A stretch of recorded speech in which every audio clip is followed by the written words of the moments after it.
So how does an adopted kid build a $2 trillion empire from the passenger seat of a beat-up Chevy Blazer? You gotta wonder, right?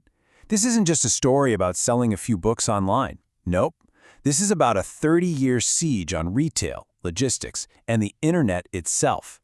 Let's start with this number, $2 trillion. I mean, just try to wrap your head around that. That's the staggering value of the empire we're talking about.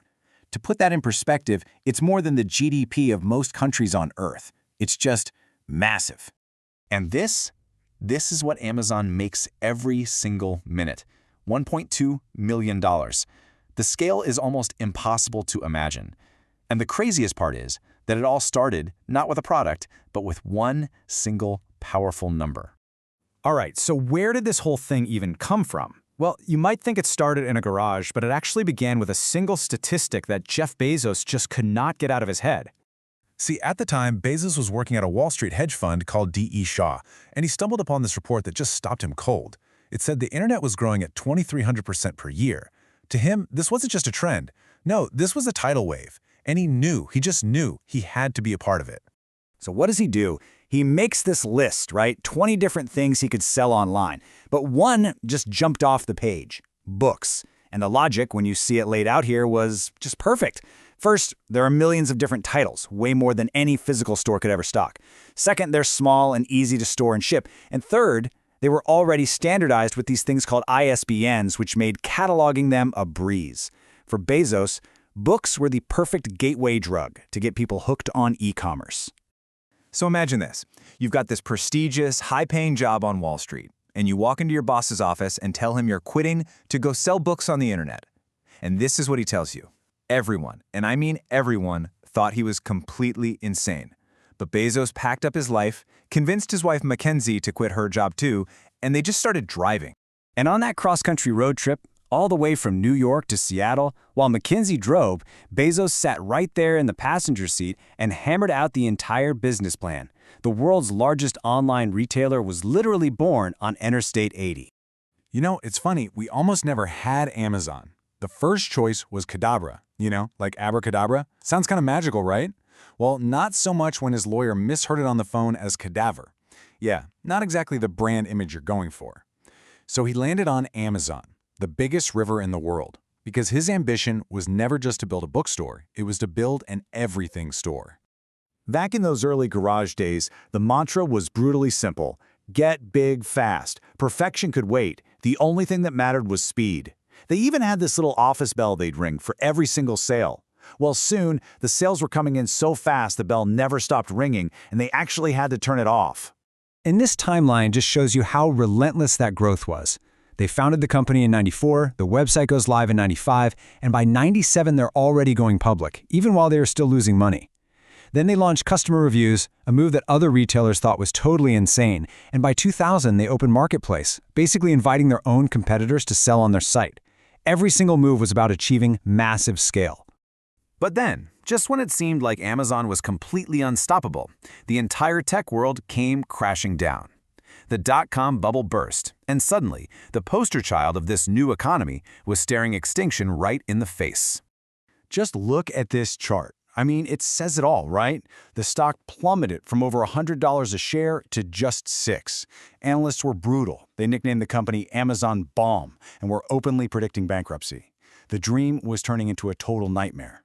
And all around them, their peers, all these other internet darlings, were just vanishing into this digital graveyard. But somehow, Amazon survived.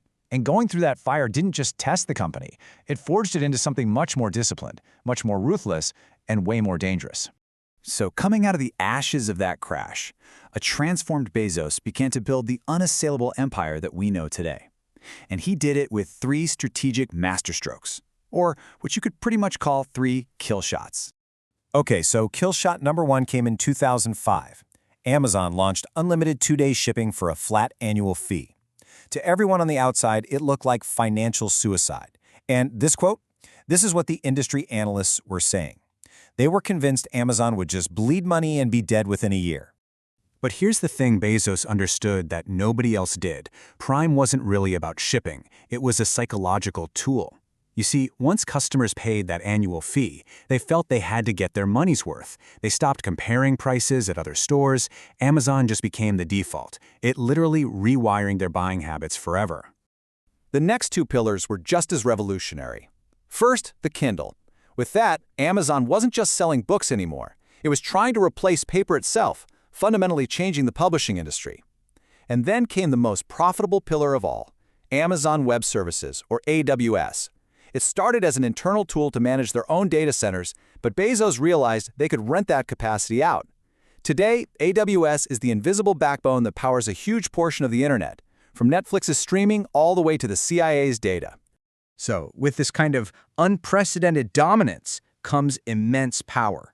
And with that power comes intense scrutiny and a ton of controversy. Bezos was no longer that quirky startup founder, he was becoming the final boss of capitalism. And a disturbing pattern started to emerge. Third-party sellers on the site claimed that when their products got successful, eerily similar Amazon-branded versions would suddenly appear at a lower price, crushing them. Amazon's official line was that it was all just a coincidence. But the sellers, they called it systematic cloning, accusing the company of using their own sales data against them. And really, this famous Bezos quote just encapsulates his whole philosophy. Your margin is my opportunity. That wasn't just a slogan, it was a direct threat. Entire industries would restructure themselves just to avoid becoming Amazon's next target. As Amazon's power peaked, Bezos himself went through this pretty striking transformation. The awkward tech nerd was gone, replaced by this bald, jacked titan of industry. And then, in 2021, he did something shocking. He stepped down as CEO.